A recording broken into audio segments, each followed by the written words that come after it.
bata na prosciutto, daiguro. Mario? Seriously, what did I tell you about just randomly showing up here and wheezing my shmups? Oh, I'm sorry, SJ, but Peach, she kicked me out of the game. I have no one else to play. Yeah, I know, she told me. You're up till 3 a.m. every morning cursing, playing Ikaruga. She can't take it anymore. Peach, she likes to exaggerate. Oh, really? So she didn't come out last night to find you just sitting there with your joystick all covered in butt paste and poor Toadstool passed out in the corner. That was something else. Yeah, I'll bet. Seriously, Mario, your shmup habit has gotten out of control. Well, it's your fault. I watch all of your videos on the shooter cracker pipe, and now I can't stop. Okay, don't have a toadstool. Apparently, I'm quite the crack dealer. Okay, you can stay, but you gotta keep it down, okay? I'm about to record a video on all the Nintendo Switch controllers that I've been lag testing. You got it, SJ. I cannot beat this boss. Maybe it's the controller. No, it's not the controller, Mario. You just need more practice. But yes, this video will compare over a dozen top Switch controllers, sticks and D-pads, wired and wireless, 2.4 gig and Bluetooth. Even converters from Brooke, including the wireless universal board, to see which ones perform the best. And as a reminder, just a few weeks ago, I already did a Switch lag test video where I tested the stock Joy-Con in tabletop, wireless, and handheld mode and debunked some myths. Handheld mode is not faster than wireless or docked to your TV. But, no buts. You saw the numbers, down to a quarter of a frame. Don't like it? Tough titty, because this myth is busted. The conundrum for us shmup crack addicted players, like Mario here, is that the stock Joy-Con nor the D-pad on the Pro controller are any good for playing shmups on the Switch. So we want to use better sticks and D-pads, but we never know which ones have comparable performance. So I set out to do some serious testing so we could find out sticks from Mayflash and the Hayabusa, popular pads from Retrobit and the 8-bit Do, 2.4 gig and Bluetooth. Even stuff from Brooke, like their converter and universal fighting board that I mentioned earlier, the Hori fighting commander, a whole bunch of the most popular pads so we can see which ones perform the best. Once you've finished watching this video and decided which controller makes sense for you, I've added links in my description and my top pinned comment. From the top performers down, I included the pros and cons and even the price to help make it easier for you to look through the list and decide which one makes sense for you. I've also posted a Dropbox link for anyone that wants to download more details for easier use. One important note before we start, this is not a bench test where I give you just the delay of the controller by itself using something like an oscilloscope. And while those kinds of comparisons are useful for general tech specs and other comparisons, it doesn't tell us how a controller performs specifically on the Switch in a complete system, which is what we care about here. And what we care about here is how the actual stock Joy-Con performs on a low lag, consistent game, and then how all the other controllers compare to it. Because that'll show you how any of these controllers perform in a complete system. Simply swap your display lag numbers for mine, and it'll give you a really good idea of how it'll perform for you and help you make an informed decision. For these measurements, I'm using a low lag and consistent testing game, Ikaruga on the Switch, and you'll see the total lag in my system from button press to reaction, which includes the controller itself, the game, and my display lag. The stock Joy-Con is the fastest performing controller, so every other controller is just knowing how close does it come in terms of delay. So you ready to find out which controllers kick the most ass on the Switch? Let's do it. Here we go! So let's start with the baseline, the stock Joy-Con. In this test, it is still the fastest performing controller, measuring just under 4 frames of total lag in my setup on Ikaruga. If you actually want to use a Joy-Con to play, there really is no direct, faster, or more flexible setup. Now let's take a look at the official Pro controller. You'd think it being Nintendo, let alone a more expensive unit, they could coax the same performance out of it, right? Like the Joy-Con. And you'd be mistaken. Now it's not bad, measuring just half a frame slower than the Joy-Con wirelessly. And it's certainly more comfortable to use for gaming in general. But its D-pad isn't great for shmups either, and that's why we're here, for better options, right? So how does it do in wired mode? Not impressive in the slightest, measuring a full frame slower than wireless, and a full frame and a half compared to the Joy-Con. There are other wired controllers in this test that performed much better, so there really is no reason to use it this way. So now with the official Nintendo baseline out of the way, let's get down to what you've been waiting for. Which aftermarket controllers can we use that perform great and are much better for playing shmups? Take this! Take that! And we're going to start with the ever popular and inexpensive Retrobit Bluetooth pad. And we're going to start with it because it kicked some serious butt. With a direct Bluetooth connection to the Switch, it performed so well that I had to do a complete retest 3 times just to confirm that my results were consistent. It's less than half a frame within the Joy-Con on average. A Saturn style pad, my personal preference for playing older shmups, for under $30? You kidding me? I'm in! If you like a Saturn pad, this really has no cons. Just go get one now for shmups on Switch and call it a day. So how did the 2.4G version of the same controller test by comparison? Not quite as hot. It's a full frame slower than the Joy-Con, and 3/4 of a frame slower than its Bluetooth counterpart. Now the pro with this one is you also get a Saturn receiver, so you can use it with a Saturn console as well. But on the Switch, the Bluetooth version definitely won out in terms of performance. And this is why a complete test is so important. If you were just testing the controllers themselves, the 2.4G would come out only a 1/4 frame slower than the Bluetooth model. However, don't forget that any 2.4G receiver essentially functions as a wired controller, plugged into a USB port. And if you recall from my last Switch video, that USB connection seems to add about half a frame of delay on the Switch. So the actual effective result is the 2.4G controller is 3/4 of a frame slower on the Switch in actual use versus the Bluetooth model. Now what if you want something that's a little higher end and built more solid? That's not just good for shmups, but also for fighting games. Look no farther than the Hori Fighting Commander. It was within half a frame of the Joy-Con and near identical to the Saturn pad. It's solid as hell and better built in many ways versus the Retrobit. And at $40, it feels like a quality controller. To me overall, the only con in my mind is the lack of wireless. If that's not an issue, this bad boy is a serious performer. Now what if you don't like using a pad for playing shmups, which some don't?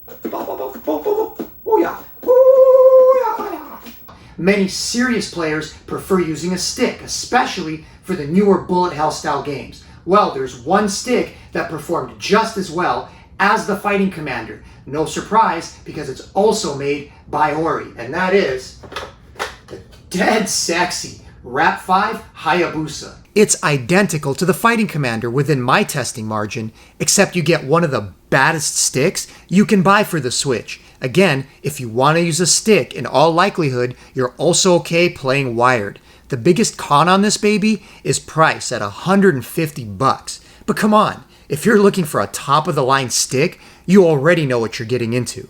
Aside from price, the biggest con on the Hayabusa is its lack of versatility because it only really works on the Switch or on a PC. Well, for my next test, I picked another stick with universal functionality, and that's the Mayflash F500 Elite. It uses Sanwa parts, and for just under the cost of the Hayabusa, it works on multiple systems, the PS4, the Xbox One, the Switch, but it also works on older consoles like the Mega Drive, and even on the Neo Geo Mini and Xbox 360.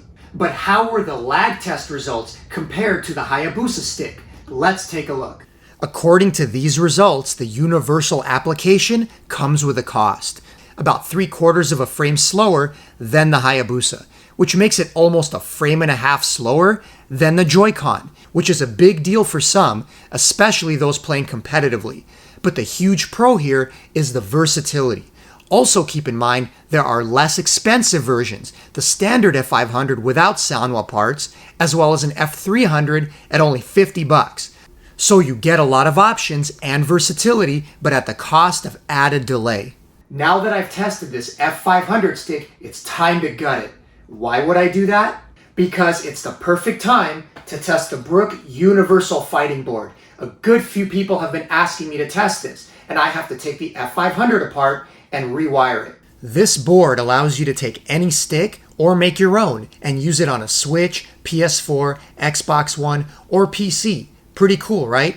Far as functionality, the board worked like a champ. But as often is the case, there's a minor price to be paid. To use this board, you'll take a 1 frame of delay hit versus the stock Joy-Con. That's just over a quarter frame faster than how the stick tested prior, before I changed it out. So it was an improvement. Keep in mind, this test is specific to the Switch and how the board performs with it. On another system, like on a custom PC or a Mister, or even maybe a PS4, you may get blazing fast speeds by comparison. It's not the board itself necessarily that adds a frame, but it's negotiated connection with the Switch, which again is why end-to-end tests are important in my mind. A controller may test magnificently on the bench, but will behave differently across different consoles and connection types.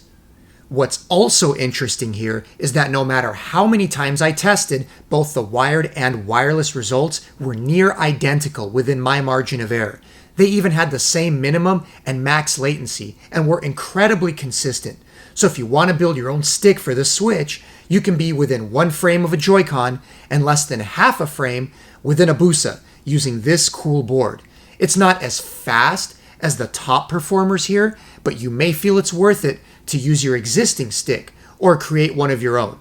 Now, before I move on, I wanted to mention something that Mark from the Electric Underground has been doing for some time. If you're hardcore like he is, you can take any top performing pad, like this amazing Retrobit that I tested, and pad hack it to work with any other pad or joystick. Obviously not as simple as using something like the wireless board, but you can make your own stick and use this pad as your fast Bluetooth connection. So we've been chatting on and off a bit, and now that this pad has performed so well, I have a feeling he may be working on a video on how to hack this puppy. So if you don't follow him yet and are interested in how to do something like that, I suggest you do. What is it? Punch it. Oh! Now let's take a look at another really popular set of pads that I know a lot of people are waiting to see the results on, and that's the M30 by 8-Bit Do, both 2.4 gig and Bluetooth. Now you'd think that they'd be similar to the Retrobit in performance, with their Bluetooth outperform the 2.4G, but you'd be mistaken. In fact, the opposite is true, where the Bluetooth version is significantly slower than the one with 2.4G. The 2.4 model averaged a 4.4 frame delay, 3/4 of a frame over the stock Joy-Con, and less than half a frame slower than the Retrobit Bluetooth.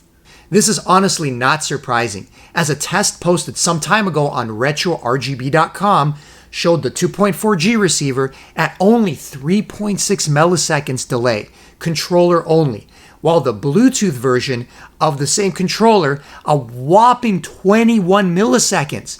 Ouch!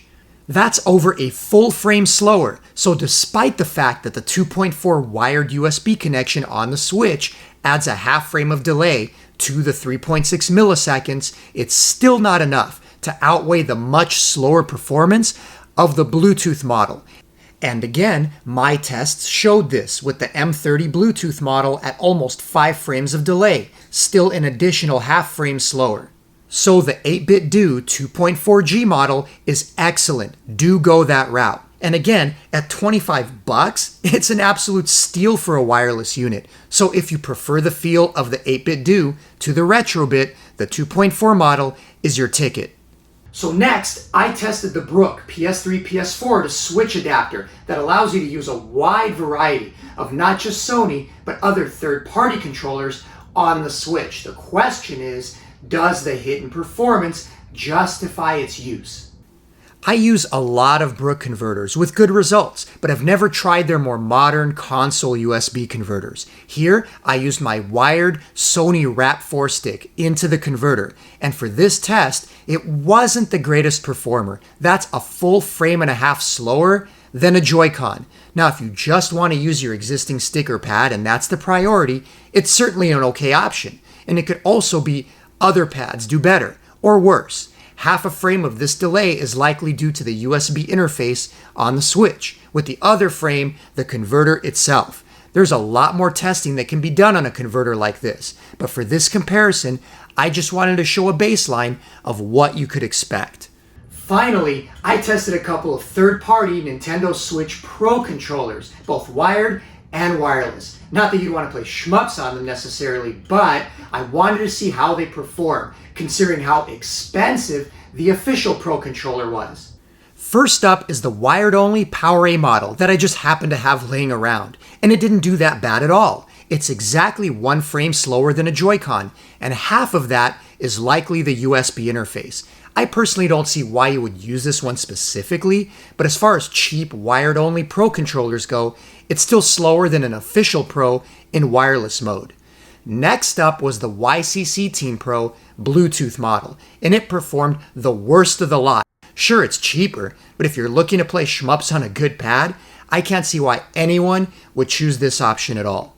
In the end, please don't just pick a controller based on the numbers alone, on minute fractions of a frame, because there are other things like comfort and something that suits your playstyle that's just as important, if not more so, than the numbers themselves. There's more, so much more, right, to playing well than simply how fast the controller is. Right, Mario? 1990. Mario? Oh. Oh, not again. If Peach finds him OD'd on my game room floor again, I'm gonna be the one wrapped in bandages. You'd like that, wouldn't you, Timmy? It's a good thing I keep this around. Let's get this over with.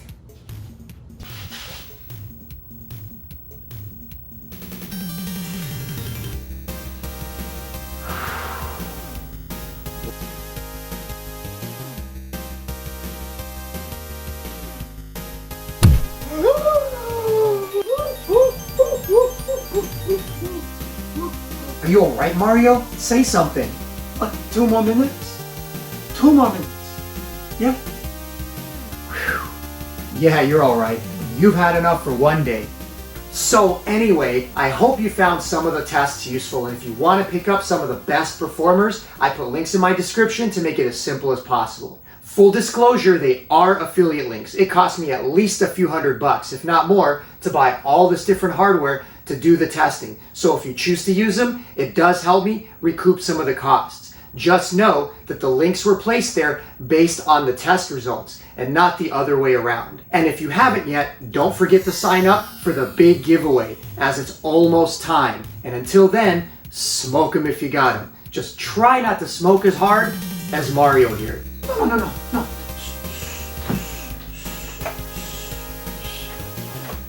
2 minutes.